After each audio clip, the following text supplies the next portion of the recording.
Hello guys. मैं आज आपको एक ऐसी स्टोरी बताने जा रहा हूँ जो पॉजिटिविटी से के अबाउट है। ठीक है। एक बार एक आदमी होता है, वो भगवान का बहुत बड़ा भक्त होता है। तो वो जाता है भगवान के मंदिर में और कहता है कि भगवान आप थक नहीं जाते हो डेली एक ही पोजीशन में खड़े खड़े।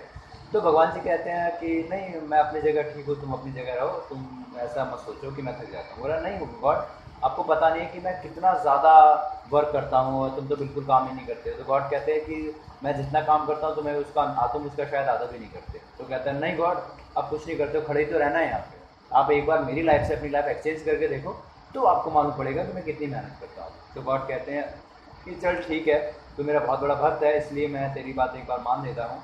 तो एक दिन मेरी लाइफ जी, मैं एक दिन तेरी लाइफ जीऊँगा, मगर शर्त ये है, कंडीशन है एक यहाँ पे, there is the condition is what, कि तुम्हें अपनी जगह से हिलना नहीं है, कुछ बोलना नहीं है, चाहे कुछ भी हो जाए। चाहे कोई तुम्हारे पास आए रोए, चाहे कोई ब्लेसिंग्स ले, कोई दुआएं दे, थैंक यू कहे, तुम्हें कुछ नहीं बोलना है, चुपचाप खड़े रहना है। उसने कहा ठीक है, डन गॉड, डन भगवान जी, सब वैसा ही होगा जैसा आपने मुझे बोला है। ठीक है।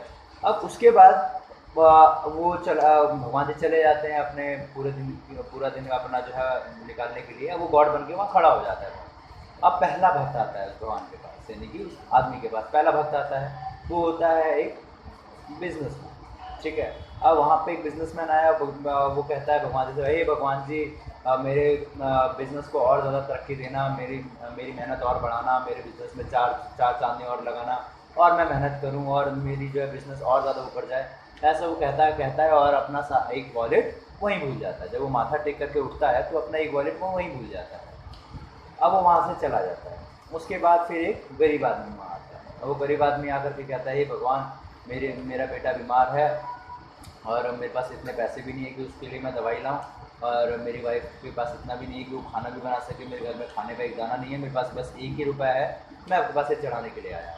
और जब वो झुक करके उठता है, माथा टेक करके उठता है, तो उसको वो वॉलेट दिखता है और कहता है, हे भगवान, आपका बहुत बहुत शुक्रिया, आपने मुझे वॉलेट दिया, अब मैं अपनी फैमिली को खिला भी सकता हूँ और अपने बेटे का इलाज भी करवा सकता हूँ। वो लेकर के चला गया। इसको देख करके भगवान जी को, यानी कि उस आदमी को जो भगवान का रूप लेकर के वहाँ खड़ा है, उसको बहुत इरिटेशन होती है और कहता है कि अरे यार, ये इसको तो मैंने पर्स दिया नहीं है, ये तो उसने चोरी किया है। उसका मन करता है कि मैं उसको रोकूं, बोलूं, मगर उसको वो प्रॉमिस याद आ जाता है और वो वापस वहीं खड़ा हो जाता है। भगवान जी ने बोला है तुम खड़े रहना है, कुछ नहीं बोलना। अब उसके बाद आता है सेलर। एक सेलर होता है, नाविक, नौकाचार। तो वो वहाँ आता है और भगवान जी से कहता है, हे भगवान जी, मैं एक अपनी ट्रिप पे जा रहा हूँ, आप मेरी वाइफ और मेरे बच्चों का ख्याल रखना। तो इतनी देर में अब वो बिजनेसमैन पुलिस लेकर के आ जाता है जिसका वॉलेट चोरी हुआ था। अब वो पुलिस लेकर के आता है, कहता है मेरे बात तो ये सेलर आया है, इसको अरेस्ट कर लो। तो पुलिस इसको अरेस्ट करती है। अब भगवान के रूप में जो आदमी खड़ा है, वो कहता है कि अब तो बहुत ज़्यादा हद हो गई है, इनफ इज़ इनफ, अब मुझे बोलना ही पड़ेगा। अब वो बोल पड़ते हैं कि देखो, मैं भगवान हूँ, मैंने देखा है कि यहाँ चोरी किसने की है। चोरी सेलर ने की है, उस गरीब आदमी ने की है, उसको जाके पकड़ो, इसने कुछ नहीं किया है, इसको अपनी नाव लेकर के जाना, इसको छोड़ दो। अब पुलिस वाले कहते हैं अरे, अब तो भगवान जी खुद बोल पड़े हैं, यानी कि ये सच्चाई है। अब वो सेलर को छोड़ देते हैं, गरीब आदमी को उठा के जेल में डाल देते हैं। अब शाम होती है, अब भगवान जी अब वापस आते हैं, उस अपने भक्त से पूछते हैं जो कि भगवान के रूप में खड़ा, कहते हैं हे भक्त साहब, कैसा रहा आज का दिन तुम्हारा। कहते हैं भगवान जी, आपको विश्वास नहीं होगा, आज मैंने कितनी बड़ी मुसीबत को टाल दिया, आज कितनी बड़ी अनहोनी होने वाली थी, मैंने टाल दिया। भगवान जी कहते हैं ऐसा क्या किया तुमने।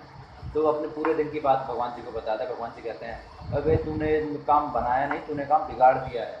मैंने कहा था तुम्हें कुछ नहीं बोलना है, फिर भी तुम बोले क्यों।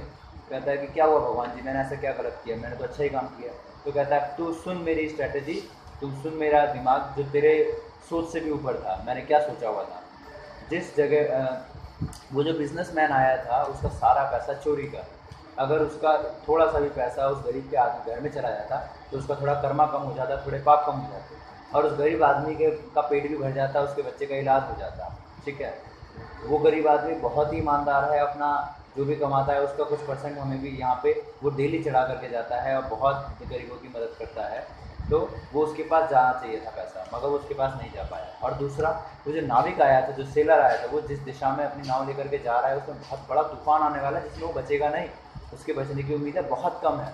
अगर वो गिरफ्तार हो जाता, अगर वो पुलिस के हाथों जेल चला जाता, तो उसकी ज़िंदगी बच जाती, उसके बच्चे अनाथ होने से बच जाते, उसकी बीवी विधवा होने से बच जाती, ज़्यादा से ज़्यादा जेल ही तो जाता, फिर वापस निकल आता। इसलिए मैंने तुम्हें कहा था कि तुम्हें कुछ बोलना नहीं। तो दोस्तों यही हमारी ज़िंदगी का सच होता है। कई बार हमारे साथ ऐसी मिसहैपनिंग होती है कि हम ये सोचते हैं ये हमारे साथ ही क्यों हुआ। हम हमें उसमें सिर्फ बुराइयाँ दिखती है, मगर हमें ये नहीं पता होता है कि ये हमारे साथ हो रहा है तो कुछ अच्छे के लिए हो रहा है, क्योंकि दुनिया में जो होता है वो सिर्फ अच्छे के लिए होता है, जो भी होता है सिर्फ अच्छे के लिए होता है। तो हमेशा हमें पॉजिटिव रहना चाहिए। कुछ गलत भी हो रहा है तो हमें उसमें पॉजिटिव बात सोचनी चाहिए कि अगर मेरे साथ ये प्रॉब्लम आई है, इसका मतलब ये है कि ये प्रॉब्लम और किसी और के ऊपर आने से बच गई, या फिर जो है मेरे साथ कुछ अच्छा होने वाला है। यानी कि भगवान ने जो किया है वो अच्छे के लिए किया है, क्योंकि हमारी सोच से भी ऊपर किसी की सोच है, जिसको हम गॉड कहते हैं। तो हमारी सोच, उनकी सोच हमेशा हमसे ऊपर रहती है। अगर हमारे मन की बात होती है, अगर हमारे मन का काम होता है तो हमें खुश होना चाहिए। मन का काम नहीं होता तो हमें ज़्यादा खुश होना चाहिए, क्योंकि ये गॉड के दिमाग से होगा। Thank you.